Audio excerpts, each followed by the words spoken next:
For another day in a row, we saw record-breaking temperatures, and likely we'll see them fall again tomorrow. Today's records shattered this morning with the overnight low record, now looking at 72, which is about 10 degrees warmer than that previous record set in 2011. You probably noticed a theme here.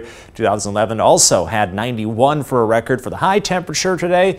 That is now looking at 94 thanks to today's sizzling hot temperatures as well as the high humidity, creating feels-like conditions near 100. We've got one more day of this before we see some spring weather slide back in. So continue to just take it easy, drink lots of water, keep a close eye on your four-legged friends, make sure they've got plenty of water and a cool spot to get to, and definitely don't leave anybody in the car, especially on these very hot days. We'll have to see that a lot this summer. And speaking of summer sights, wildfire smoke overhead. So if you notice that hazy sky, it's all coming in part from large wildfires in New Mexico. You can see how the smoke plume coming off of those intense fires is now drifting across the rest of the Midwest. And we're going to continue to have that summer haze, that wildfire smoke over the course of the next couple days. Here we are Friday and still looking at some of that in the sky. Starts to get swept out Saturday thanks to some cooler air arriving as well as the weather pattern switching. So northerly winds out of the jet stream will help push that smoke away, but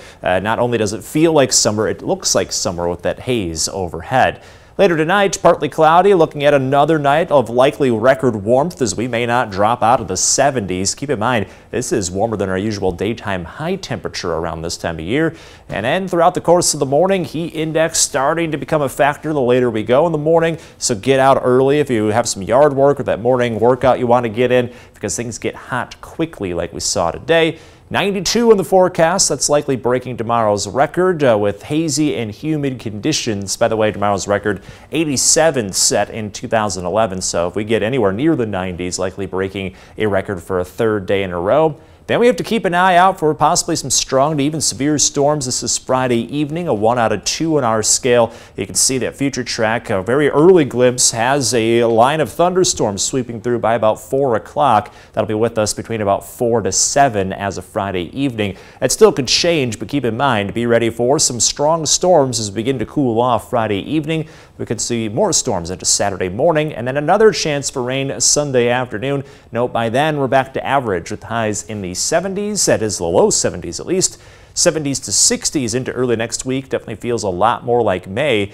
In your most accurate 10-day forecast, we'll continue to stay in the 70s late next week, though we start to creep back up again, so maybe that summer heat's not gone away completely, but still, we get back to May quite soon here. In the meantime, record-breaking temperatures almost broke the 4-degree guarantee, but we managed to stay within 4 degrees, so that means that cash total continues to approach $500, Brittany. A close one today, Alex. Thanks.